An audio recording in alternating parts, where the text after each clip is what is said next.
이 새벽에 주시는 하나님의 말씀 마가복음 9장 14절부터 29절까지 봉독하겠습니다.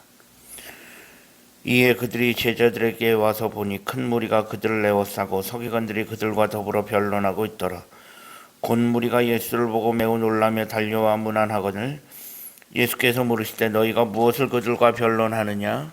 무리 중에 하나가 대답하되 선생님, 말 못하게 귀신 들린 내 아들을 선생님께 데려왔나이다. 귀신이 어디서든지 그를 잡으면 거꾸로 져 거품을 흘리며 이를 갈며 그리고 파리해지는지라. 내가 선생님의 제자들에게 내쫓아달라 하였으나 그들이 능히 하지 못하더이다. 대답하여 이르시되 믿음이 없는 세대여, 내가 얼마나 너희와 함께 있으며 얼마나 너희에게 참으리요?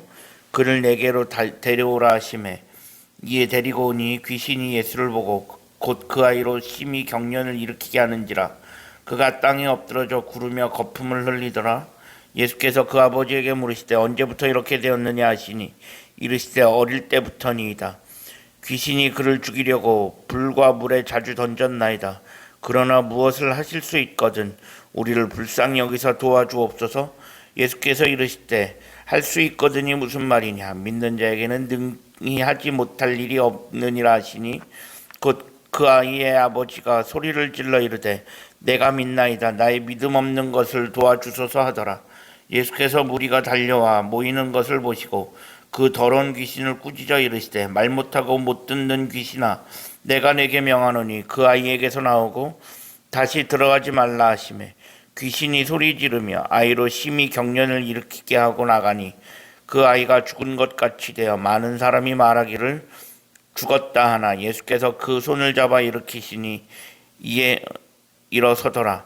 집에 들어가시매 제자들이 조용히 묻자오되 우리는 어찌하여 능히 그 귀신을 쫓아내지 못하였나이까? 이르시되 기도 외에 다른 것으로는 이런 종류가 나갈 수 없느니라 하시니라. 아멘. 오늘도 새로운 날을 허락하신 하나님께 감사합니다. 오늘은 주의 날 화요일입니다. 오늘 본문에는 귀신 들린 아들을 데리고 있는 아버지가 한 명 등장합니다. 이 아버지의 아들은 어려서부터 귀신이 들려 있었습니다.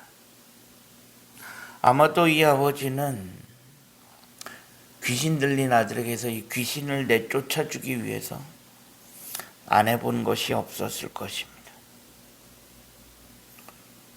어느 날 이 아버지는 예수님의 제자들에게 귀신 들린 아들을 데리고 옵니다. 자신의 아들에게서 귀신을 내쫓아달라는 것입니다. 그리고 제자들은 이런 상황 속에서 그래, 자신들도 예수님처럼 귀신을 내쫓을 수 있을 것이라 생각했습니다. 하지만 이 제자들이 할 수 있는 것은 아무것도 없었습니다. 그런데 문제는 이런 모습을 서기관들이 보고 있었습니다. 그래서 그 이후에 서기관들이 예수님의 제자들과 논쟁하고 변론하고 있었다라고 오늘 본문은 이야기하고 있습니다. 즉 서기관들은 예수님의 제자들을 아마 비난하고 있었을지 모릅니다.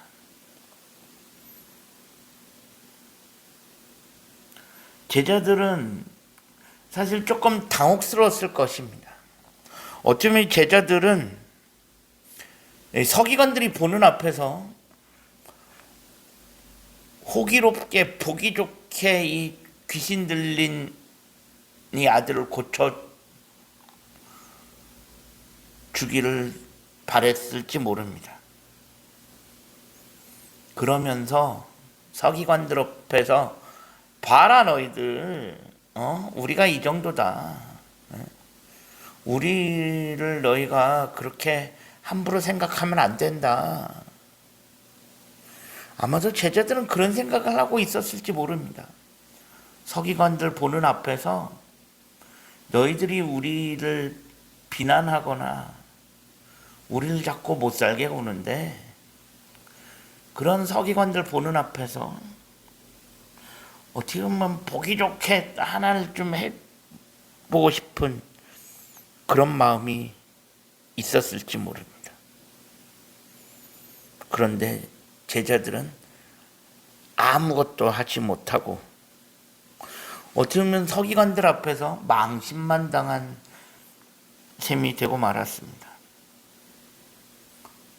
결국 이런 장면을 지켜보는 이 아버지의 마음만 새까맣게 타들어가고 있었을 것입니다.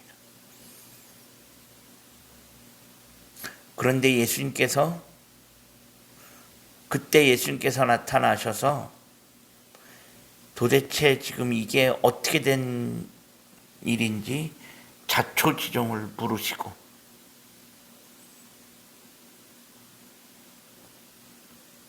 이 아버지가 예수님께 지금 어떤 일이 벌어졌는지 그 상황을 설명하게 됩니다.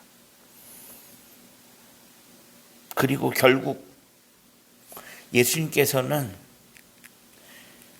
이 아들에게서 그 귀신을 쫓아내 주셨습니다. 이것이 오늘 본문에 들어있는 내용입니다. 그러면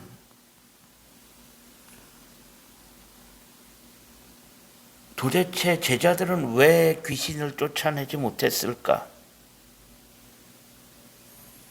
그래도 지금까지 예수님과 동역하면서 열심히 여기까지 함께 왔는데, 솔직히 제자들도 그래, 이 정도면 할 수 있지 않을까 라고 생각해서 한 일인데, 제자들은 왜 실패했을까? 그 이유가 어디 있을까?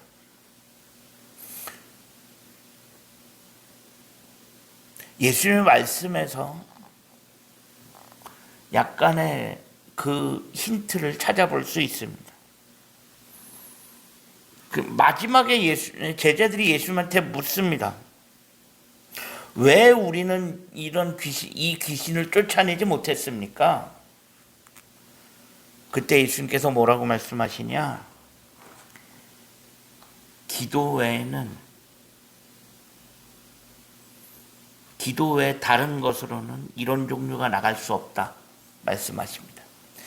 무슨 뜻이냐면 기도하지 않으면 할 수 없다라는 것입니다.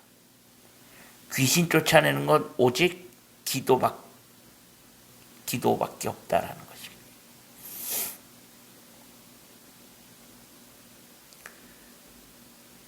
오직 기도로만이 귀신을 쫓아낼 수 있다는 것입니다. 이 말은 무슨 말이냐? 제자들이 기도하지 않았다라는 것입니다. 귀신을 쫓아내려고 하면서 기도하지 않았다라는 것입니다. 제자들은 기도하지 않고 뭘 했을까? 아마도 제자들은 서기관들 앞에서 뭔가를 보여주고 싶었던 마음이 컸던 것 같습니다.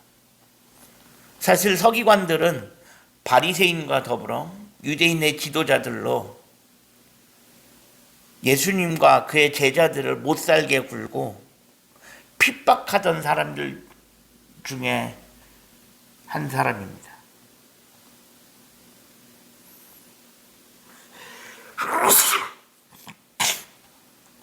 죄송합니다.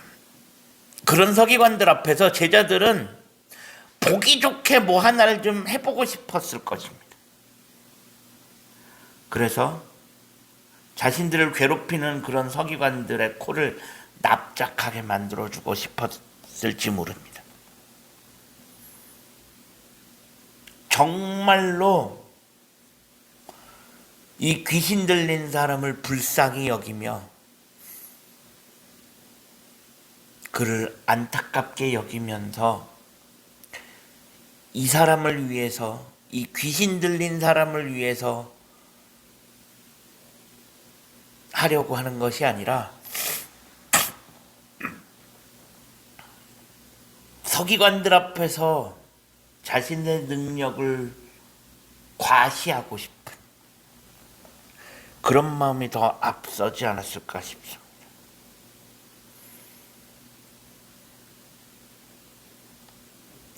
정말로 제자들이 이 귀신 들린 사람을 생각했다라면